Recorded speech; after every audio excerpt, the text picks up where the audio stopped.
네, 안녕하세요. 방금 소개받은 연세대학교 정치외교학과 이태동입니다.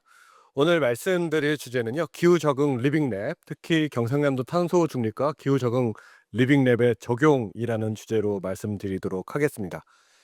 결론부터 말씀드리면요, 두 가지입니다. 첫 번째, 기후 변화와 관련된 정책에 시민들이 참여해서 직접 솔루션을 만드는, 그리고 그것들을 검증하고 적용하는 것이 중요하다.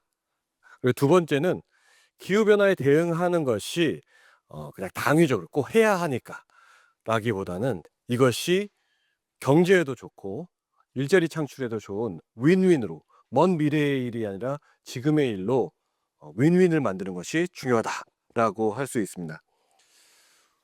네, 우선 뭐 제 소개를 간략하게 뭐 드리면요, 조그만 글씨로 써 있지만 저는 지금 연세대학교 언더우드 특훈 교수이고요.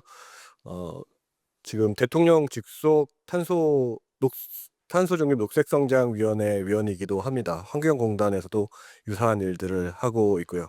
또 오늘 주로 소개해 드릴 내용은 환경부 R&D에서의 기후 적응 리빙랩이라는 그 과제, 좀 더 자세히 설명드리겠지만 그 과제를 연구 책임을 맡고 있습니다. 뭐 그런 개인적인 소개에 앞서서 사실 창원과도 또 인연을 맺은 적이 있습니다.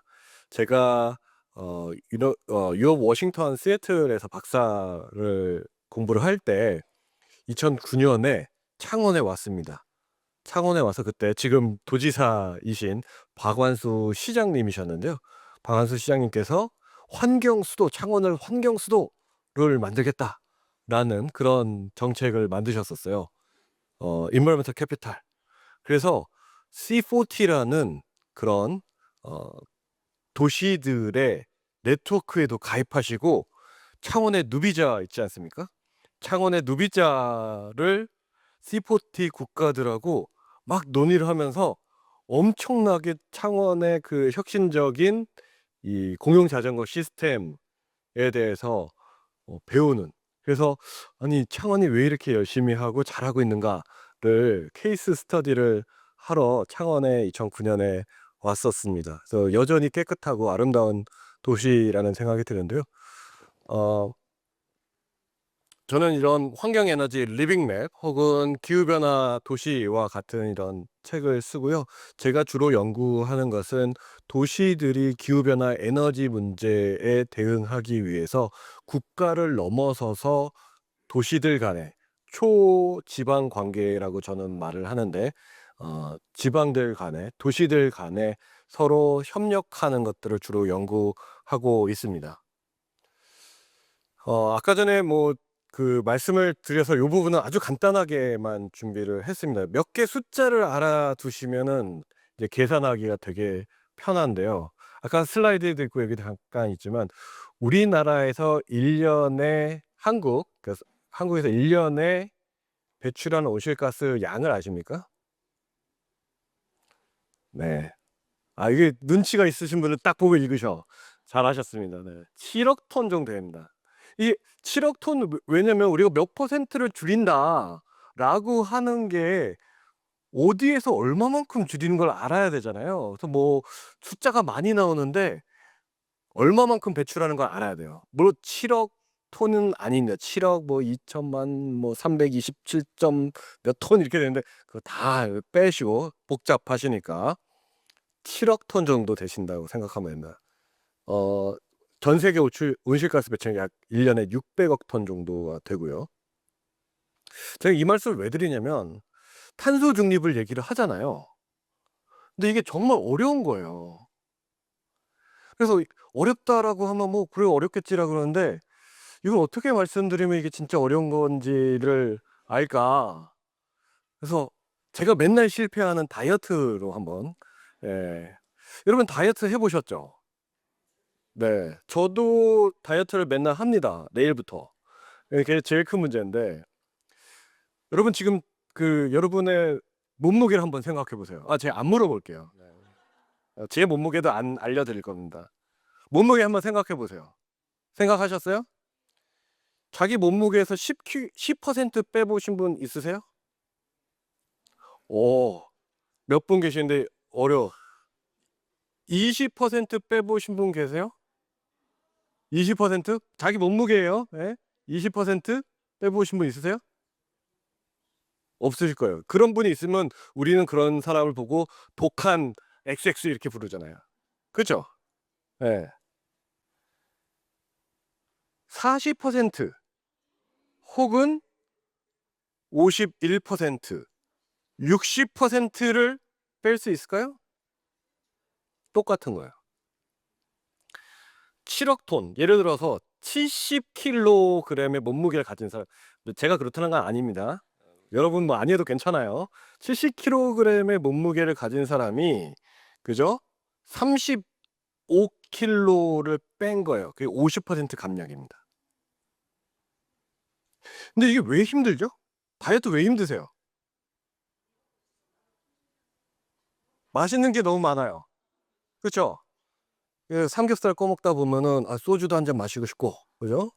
먹다 보면 아유 입이 텁텁해, 뭐 마카롱도 하나 먹고 싶고. 근데 또 운동을 안 하긴 귀찮은 거예요. 그래서 다이어트가 힘듭니다. 근데 이 탄소 중립이란 게 더 힘들어요. 왜냐면 그냥 개인이 다이어트하는 그 정도가 아니에요. 제가 뭐 간단하게 몇 가지 숫자들을 말씀드릴 텐데요. 우리나라의 GDP가 약 어느 정도 되는지 아세요? GDP. 1인당 GDP 말고 전체의 GDP. 이런 것 좀 알아두셔도 좋습니다. 혹시 아세요? 네, 지금 막 검색하시는 분들 계세요. 좋습니다.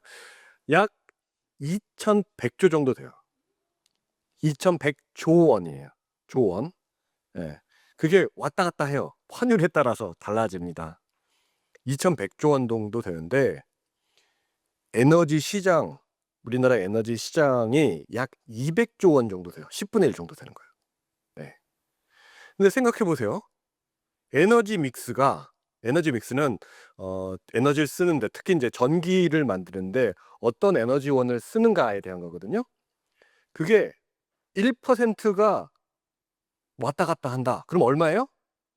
200조의 1% 얼마예요? 2조가 왔다 갔다 하는 거예요. 산업의 입장에서 보면 원자력 산업, 석탄 산업, 석유, LNG, 재생에너지, 에너지 믹스에 따라서 2조 원이 왔다 갔다 하는 거예요. 여러분 목숨 안 걸겠어요? 그냥 내가 맛있는 게 있어서, 아니면 뭐 운동하기 싫어서의 다이어트가 아니고요. 탄소 중립이 어려운 거는 이 거대한 시장에서 소위 말하는 정치 경제, 뭐 쉽게 말하는 자기 이익이 걸려 있기 때문에 그렇습니다. 왜냐? 기존에 있는 시스템이 있고, 기존의 시스템에서 특히 화석 연료를 기반으로 한 시스템에서 이익을 갖고 있는 사람들이 있고 산업이, 그게 잘못됐다는 게 아니고요. 그렇게 바꾸는 전환이 정말 어렵다라는 거예요. 왜? 1%만 2조인데 10%의 에너지 믹스에서 바뀌면, 그쵸? 20조가 왔다 갔다 하는 거예요. 그렇기 때문에 에너지 전환이란 게 쉽지가 않습니다. 그럼에도 불구하고 왜 이렇게 탄소 중립을 하려고 하느냐라고 했을 때 IPCC 보고서에 의하면 적어도 우린 지구의 평균 온도가 1.5도 이상 넘어가지 않도록 하기 위해서인 거예요. 그죠? 그럼 왜 1.5도냐라고 하는 건 이제 뭐 여기서 뭐 간략하게 말씀드리면 1.5도가 됐을 때 결국 많은 사람들이 피해를 보는 거예요. 그뿐만 아니라 생태계도 많이 망가집니다. 많은 사람들이 피해를 보는 게 뭐 해수면 상승 같은 것도 그렇지만, 뭐 물을 갖고 오는 것도, 저희가 인제 강릉에서 올해 상당한 가뭄이 있었잖아요. 그런 문제들이 여러 곳에서 생기는 거예요. 많은 사람들이, 세계의 많은 사람들이요. 어 산악지대에 살거든요. 산악지대에 살았을 때 여러 가지 문제가 있는데 그중에 하나가 뭐냐면 물을 갖고 와야 되는 문제예요. 물을 갖고 와야 되는 문제인데, 물을 주로 어디서 가냐면 빙하가 녹은 물로 써요. 근데 빙하가 녹았다가 얼었다 녹았다 얼었다 해서 그걸로 쓰는 거거든요. 근데 녹았는데 다시 안 얼어. 그러면 물을 어떻게 쓰겠어요? 뭐 그런 식의 여러 다양한 이 예 물이 부족해서 나온 그런 인구들도 많이 늘어나는 거예요. 그것뿐만 아니라 산호초가 많이 죽는다든지 그리고 다양한 문제들이 생기기 때문에 1.5도는 넘어가지 말아야겠다라고 해서 탄소 중립을 하는 거라고 할 수 있습니다. 뭐 그래서 우리나라도 이제 요것도 잠깐 말씀드려요. 7억 5천만 톤 정도 되는 거예요. 네, 7억 5천만 톤 정도 되는데 35년까지 10년밖에 안 남았습니다. 53%에서 61%를 감축하는 거예요. 네, 이게 구체적인 숫자인데 이게 이제 결정이 된 겁니다. 그러면 쉽게 말해서 75kg 몸무게인 사람이 거의 35kg를 더 빼야 되는 겁니다.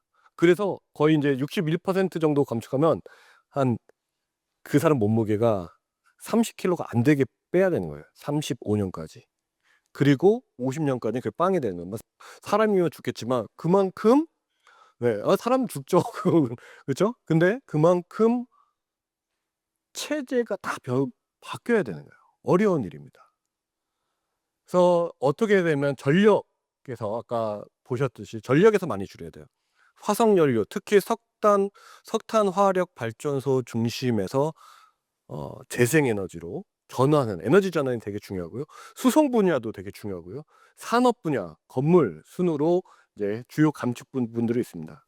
근데 이게 정말 국민적인 참여와 국민적인 실천과 체제와 제도와 여러 가지가 바뀌지 않으면 거의 불가능한 거예요. 그래서 이런 시민 참여로 전력 수송, 건물 부분의 탄소를 감축하고 GX라는 건 AX 라고 그러니까 트랜스포메이션입니다. 그린 트랜스포메이션으로 녹색 산업의 경쟁력을 확보하는 겁니다.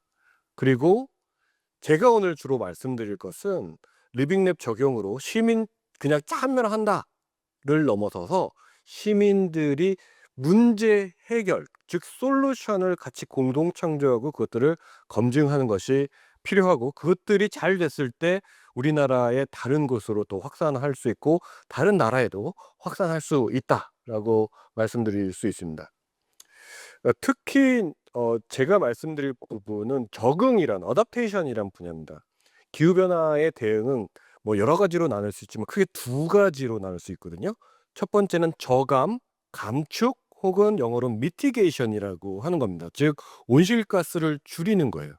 그 탄소 중립이 가장 대표적인 그런 온실가스를 줄이는 겁니다. 즉 지금 기후 변화의 원인인 온실가스를 줄이는 게 미티게이션입니다.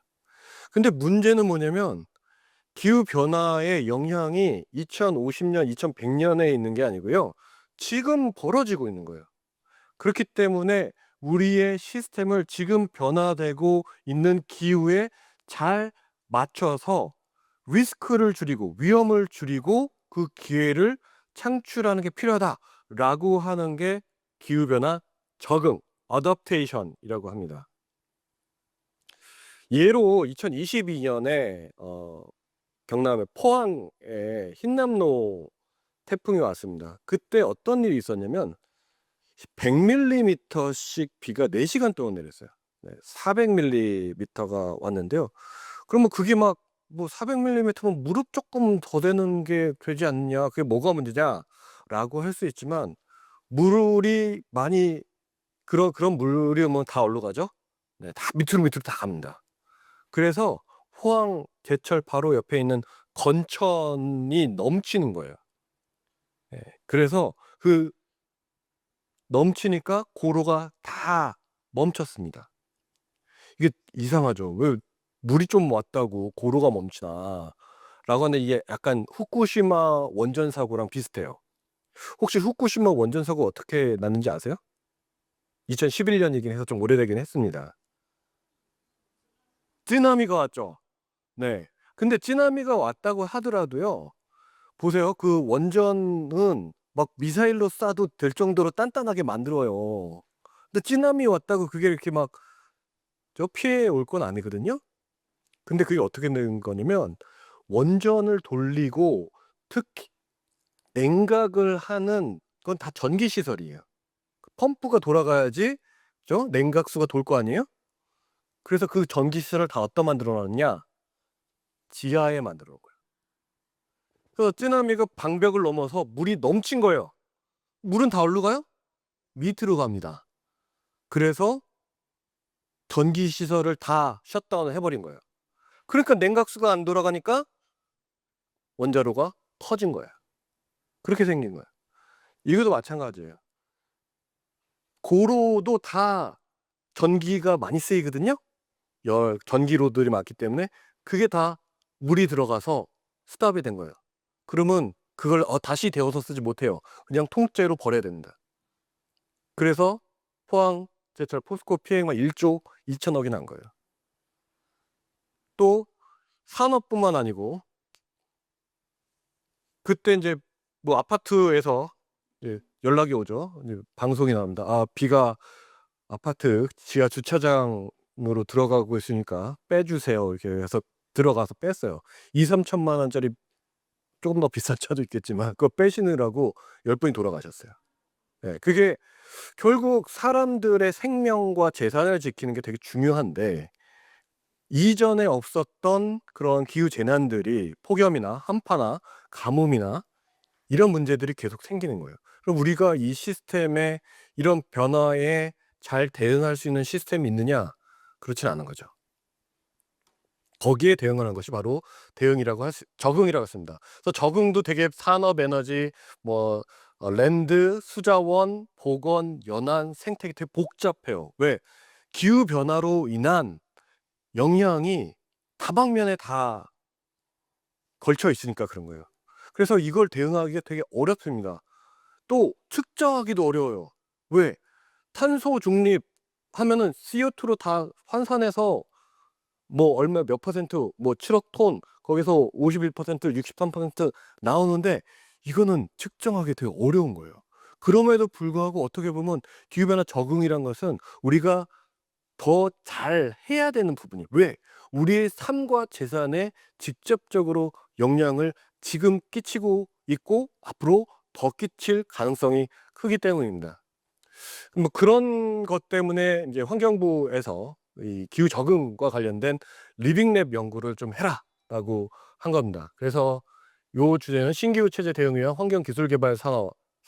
저는 이제 정치학자고 사회과학자이지만 기술을 개발하시는 분도 있지만 결국은 많은 사람들 그리고 시민들, 기업들, 지자체가 이 문제에 대해서 같이 인식을 하고 대응을 해야 되기 때문에 사회과학적으로 그것을 어떻게 할 것인가라고 하는 데서 기후적응 리빙랩 사업을 하고 있고요. 한 70억 정도 규모로 서울시립대와 연세대가 컨소시엄을 만들어서 지금 한 50명 정도의 연구원이 이 연구를 같이 하고 있습니다. 그중에 약간을 오늘 좀 보여드릴 계획인데요. 지금 3년 정도 했고 한 3년 정도 더 남았습니다. 근데 리빙랩 혹시 들어본 분 계신가요? 리빙랩. 네. 못 들어보셔도 괜찮습니다. 제가 여기 왜 왔겠습니까? 뭔지 알려드리려고 온 거거든요. 리빙랩이 뭐냐면 리빙 정의는 사용자 주도 혁신이라고 많이 말을 해요. 조금 말이 어렵긴 한데 사용자 주도 혁신이라고 얘기를 하는데 저는 그것보다는 리빙과 랩을 조금 분리를 해서 이렇게 말합니다. 사용자들이 실생활에서 문제 솔루션을 공동 창조, 영어로 코크리에이션 한다는데요. 공동 창조하고 근데 그 공동 창조한 게 진짜 더 좋은지 안 좋은지 모르잖아요. 그렇기 때문에 그것을 랩, 실험의 방법으로 검증을 하는 것을 리빙 랩이라고 말한다. 말이 길어졌는데 리빙 랩 이런 말을 들으면 두 가지로 구성되는구나. 공동 창조와 실험. 공동 창조와 실험이다. 라고 하는 것이 바로 리빙 랩입니다. 그래서 이 리빙 랩은 방법론인데요. 되게 다양하게 많이 쓰여요. 되게 다양하게 많이 쓰이는데 그것을 기후 저감 분야에도 쓸 수 있지만 기후 적응 분야에 쓰는 게 저희의 목표입니다. 그리고 이게 되게 다학제적입니다. 그렇기 때문에 사회과학에서 사용자 주도의 문제 발굴이에요. 저희가 연구자라고 해서 다 답을 갖고 가지 않습니다. 왜냐?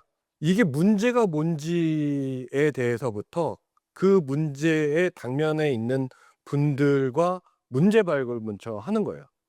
그다음에 그게 문제군요. 그러면 어떻게 할까요? 그게 문제가 어떤 문제가 있는지 데이터들을 봅니다. 데이터를 보고 그다음에 '아 이런 문제를 봤더니 이런 실제 데이터들이 있네요.' 그래서 그 문제를 어떻게 만들까요? 어떻게 해결할까요? 사람들이 대부분의 경우는 뭐냐면 '아 이게 문제다, 이게 문제다.'라고 하는 사람들은 많아요. 근데 정작 잘 못 대답 못하는 질문은 "So what?" 그래서 "뭐 어쩌라고?" 라고 하는 거거든요. 그 so what을 같이 만드는 게 바로 이 공동 창조고요. 그래서 지역의 리스크나 이런 것들을 반영해서 이제 검증을 하고 또 기술을 개발해서 전환적인 기후 변화 대응을 하는 것입니다. 이것이 그 기존의 탑다운의 방법과 하향식 방법과 좀 다른 것은 기술이나 경제 요소뿐만 아니고 사회적 요소 그리고 주민과 사용자들이 주체가 되고 지역의 맞춤형의 그런 방식으로 문제를 해결하려고 한다라는 것입니다. 이거 조금 어렵긴 한데요. 요렇게 소위 뭐 AB 테스트 같은 거예요. AB 테스트 같은 건데 즉 실험이란 게 어떻게 진행이 되냐면 예를 들어서 여러분 재난 문자 많이 받으시죠? 막 뭐 "오늘 좀 추웠는데 춥습니다. 뭐 조심하세요." 이런 거 있잖아요. 그게 정말 효과적인가? 잘 모르잖아요. 그러면 그걸 받는 사람들이 재난 문자를 그 내용을 같이 만들어 보는 거예요. 예. 그러면 그 재난 문자 기존에 기존에 있는 A라는 문자와 그 문자를 받는 분과 전문가들이 같이 만든 재난 문자가 그 전과 후에 얼마만큼 더 사람들의 인식 그리고 행동 대응에 영향을 끼치는가를 검증할 수 있습니다. 그게 인제 실험 방법이라고 하는데 그러니까 실험실에서 실험하는 것과 유사한 거예요. 즉 그냥 보통의 경우와 리빙 랩으로 만든 그 솔루션을 처치, 트리트먼트 혹은 인터벤션으로 넣고 그것이 그 후에 어떻게 바뀌었는가를 측정한다. 이게 왜 중요하냐면 측정하지 못하면 관리하지 못하고 증거가 없으면 설득을 할 수가 없어요. 이렇게 해 봤더니 더 효과가 있더라. 비포 애프터. 여러분들 뭐 이렇게 뭐 성형 이런 거 하면 비포 애프터 보시잖아요. 있던 이런 사람이 이렇게 바뀌었어요.'라고 하는 거잖아요. 똑같습니다. 그런 방식으로 이제 검증을 하는 것이 바로 리빙 랩에서 랩 그 실험의 부분이라고 할 수 있습니다.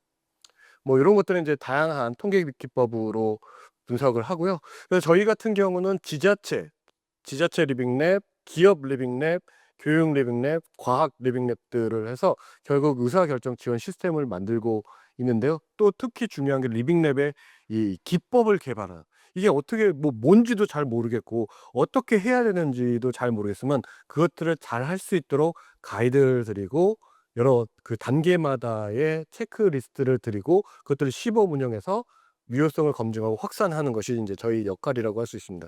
그래서 결국 요거는 저희가 이제 최종적으로 만드는 웹사이트에 지금 만들어져 있습니다. climate livinglab.com 이라는 데 지금 만들어져 있는데 사례 뭐 "도대체 다른 데서 어떻게 한단 말이야?"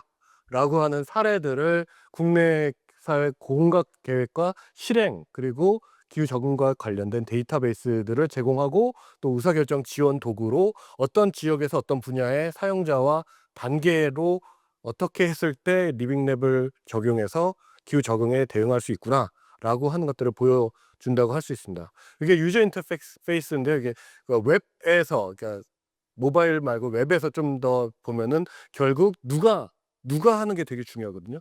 나는 개인인데 혹은 나는 기업인데 지자체 중에 기초인데 어떤 문제인식 단계에서 특히 내가 관심 있는 건 물관리 분야의 이런 인식 부분 혹은 적응 효과 부분 이런 것들은 뭐 했을 때 이 그 적용 전과 적용 후의 방법들 그리고 그것이 적응 경로에 어떻게 끼치는가를 잘 보여주는 겁니다. 그래서 데이터베이스와 이런 툴킷들을 제공함으로써 지자체와 기업들이 리빙랩을 잘 활용할 수 있도록 하는 건데요.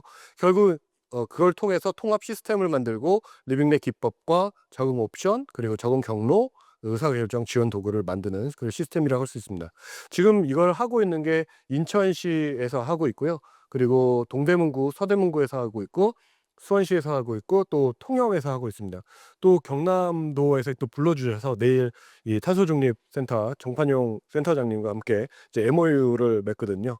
그래서 경남도에서 혹은 또 나중에 진주에서 이런 리빙랩의 방법들이 어떻게 시민들이 그냥 참여, 파티시페이션 하는 것뿐만 아니고 어떻게 하면 솔루션들을 같이 만들어서 적용할 것인가를 다양한 지역에서 시행을 하려고 합니다. 그러면 이 방법들은 기법 개발은 어떻게 하면 우선 준비를 잘 해야 돼요. 이거 왜 하려고 하냐, 그리고 여기에 누가 참여를 하느냐, 뭐 이런 것들이 되게 중요하고요. 그 다음에 그 참여를 한 소위 말하는 포커스 그룹 인터뷰 등을 통해서 한 10명 이내로 이 문제가 뭐고 이 문제에 누가 이해관계자고 그리고 솔루션들이 뭔가를 같이 브레인스토밍하고 공동 설계한 다음에 프로토타입이란 걸 만듭니다. 요게 가장 여러 가지 방법들인데 그중에 요게 가장 효과적일 것이다라는 프로토타입, 즉 시제품을 만든 다음에 그것을 아까 말씀드린 실험이나 설문을 통해서 사용자 대상의 질적 양적인 데이터를 만들어서 그 프로토타입이 정말로 효과적인지 실험을 검증하고 그것들을 유지하거나 또 심화하거나 또 다른 곳으로 확산하는 그런 4단계로 구성이 된다고 볼 수 있습니다. 저희가 다양한 것들을 하고 있는데요. 서대문구에서는 에너지 부분에서 기후 적응과 저감에서 그 공공기관의 옥상에 태양광들이 많이 설치가 돼 있어요. 근데 그게 관리가 되게 어렵습니다. 계속 사람은 바뀌지, 뭐 나는 어떻게 해야 될지 잘 모르겠지. 그러면 그거를 잘 할 수 있도록 가이드를 만드는 그런 것들을 해요.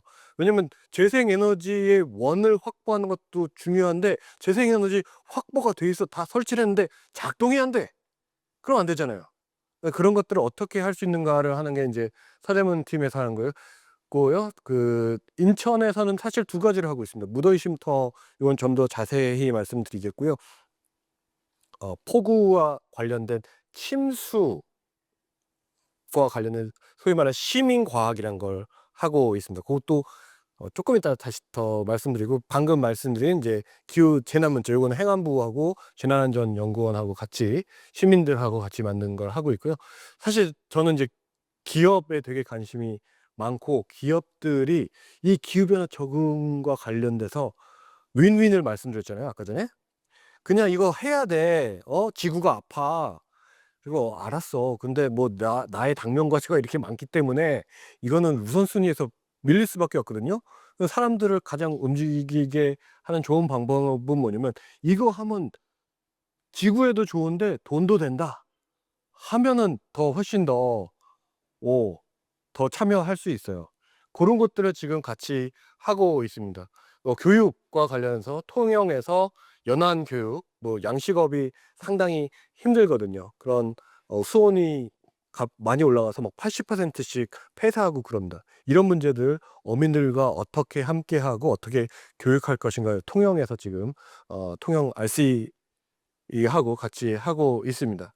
근데 오늘 주로 말씀드릴 이 부분은 인천에 대한 부분이고요. 그걸 잠깐 말씀, 2가지 정도 다 말씀을 드릴 수 없기 때문에 시티즌 사이언스, 시민 과학이라는 건 뭐냐면 결국은 시민의 가장 중요한 강점은 뭘 것 같으세요? 사람이 많다는 거예요.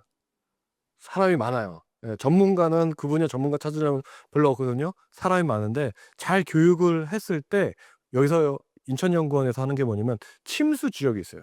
침수 지역을 사진을 계속 찍습니다. 그러면 그게 데이터가 쌓이면 어느 지역에 얼마만큼 비가 왔을 때 그 지역에 침수가 된다. 그게 데이터가 됩니다. 그러면 그 지역을 중심으로 도시 홍수 피해를 할 수가 있는 거예요. 그게 이제 시티즌 사이언스거든요. 근데 그것도 잘 교육을 해야 됩니다. 어떻게 사진을 찍어야 되고 그분 또 안전해야 되니까. 뭐 그런 게 시민 과학이라는 부분이고, 열섬 지도라든지 이런 것들도 시립대사 지금 막 만들고 있습니다. 참여를 해서 그냥 예를 들어 수원도 거의 100만 넘는데요. 온도 재는 데가 공식적인 게 한 군데밖에 없어요. 창원도 아마 한 군데 정도 될 거예요.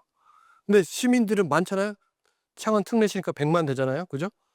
그중에 100만 다 할 필요는 없지만 몇 명이라도 온도계 들고 다니면서 재고, 그죠? 실제로 여기서 어떤 정말로 덥나? 그걸 실제 온도랑도 비교해 보고 체감 온도도 비교해 보고, 그러면 시민들이 '아 여기는 이런 솔루션이 있으면 좋겠어.' 그렇게 우선순위를 정하고 그런 것들을 할 수 있는 게 이 광역에서의 인천에서 하는 거고요. 기업과 관련된 얘기를 잠깐 하자면, 기후 적응이, 기업은 돈 버는 곳이에요. 그죠? 돈을 벌어야 돼요. 근데 돈 벌 수 있습니다. 어 하나의 사례로 현대자동차에서 뭐 '기후 적응을 해?' 라고 생각할 수도 있지만, 여러분 되게 뜨거운 여름날에 햇볕 쨍쨍한 날에 밖에 나갔다가 밖에 세워진 차에 들어가 보셨나요? 네. 그냥 자동 사우나죠. 그런 것을 현대자동차에서 나노 코팅 플라스틱 그 막을 만들어 갖고 유리창에 덧댄 거예요. 돈 더 내면 되거든요. 뭐 정말 우리나라보다 더 뜨거운 데 많아요. 그러면 돈 쪼끔 옵션으로 더 내면 그게 그 뭐 기후 적응이 왜 더 뜨거워지는 데가 많은데, 그 기술을 개발해서 팔면 그게 돈이 되는 거예요. 근데 그게 대기업만의 얘기냐? 그렇진 또 않습니다. 저희가 지금 기업팀에서 가장 중요한 게, 제가 계속 시장 가치 창출을 되게 중요하게 생각하거든요. 저는 3출이라고 부르는데요. 3출. 3출은 뭐냐면 정책 수출, 시장 가치, 기업의 시장 가치 창출, 일자리 창출. 라임 좋죠. 정책 수출, 시장 가치 창출, 일자리 창출. 왜 캄보디아에 피싱하는 사람들이 가서 고생합니까? 녹색 산업에 대한 정책을 잘 수출해서, 그래서 기업들이 결국 거기서 돈을 벌고, 기업들이 그냥 돈 버는 거 아니거든요. 일자리가 있어야 되거든요. 그래서 일자리까지 만드는 게 되게 중요한데, 지금 하고 있는 것 중에 하나가 이 그늘막을 수출을 하는 겁니다.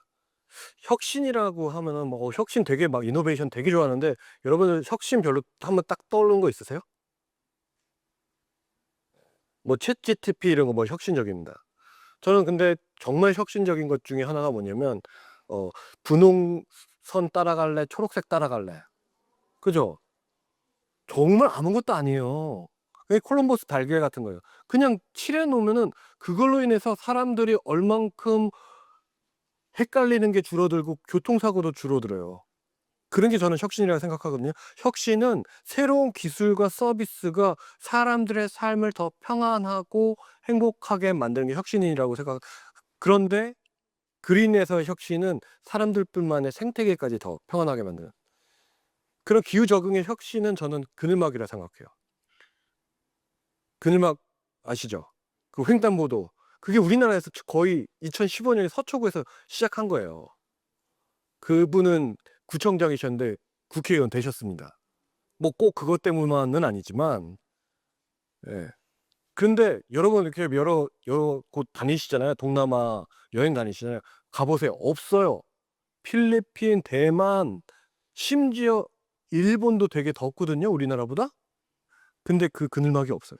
근데 그늘막 하나가 아니고 그거는 도로 설치물이기 때문에 제도랑 같이 가야 돼요. 왜? 도로 설치물 아무렇게나 막 하면 넘어지고 그러면 사람 다치고 죽고 난리 나잖아요. 그럼 누가 책임져요, 그러면. 그래서 해안부에서 그 가이드와 그리고 조례를 다 만들어서 한 거예요. 그러니까 우리가 정책을 필리핀이나 인도, 일본이나 아니면 뭐 UAE나 이런 데 수출하고, 그러면 그늘막 업체들, 저 그늘막 업체 뭐 지분 없어요. 네. 전혀 뭐 그건 없지만, 저희는 연구를 하는 사람이 이게 이걸 했을 때 얼마만큼 좋은가, 리빙랩을 통해서. 왜냐면 그늘막이라는 것이 지역마다 다 다르게 적용될 수 있거든요. 다 문화가 다르고 제도가 다르기 때문에 그런 것들을 저희는 연구를 통해서 증거를 제시를 하는 거죠. 네. 뭐 그런 것들인데, 뭐 그런 것들 하겠습니다. 그다음에 내용들이 많아서. 그래서 인제 인천에 무더위 쉼터란 게 있어요. 안 가시는 분들도 있지만, 무더위 쉼터를 많이 만들어 놓고 폭염 대책이라 하고 이게 잘 관리가 안 되는 그런 실태가 있습니다. 그래서 인천만 해도 한 1,500개 정도가 있는데, 저기 같이 온 김가영 연구원하고 인천 팀에서 모니터링해서 의제 발굴해서 인천시와 협업해서 저희는 사람이 많습니다. 뭐 그래프 이런 것도 많지만 사람의 사진이 많으면 사람들이랑 같이 하니까.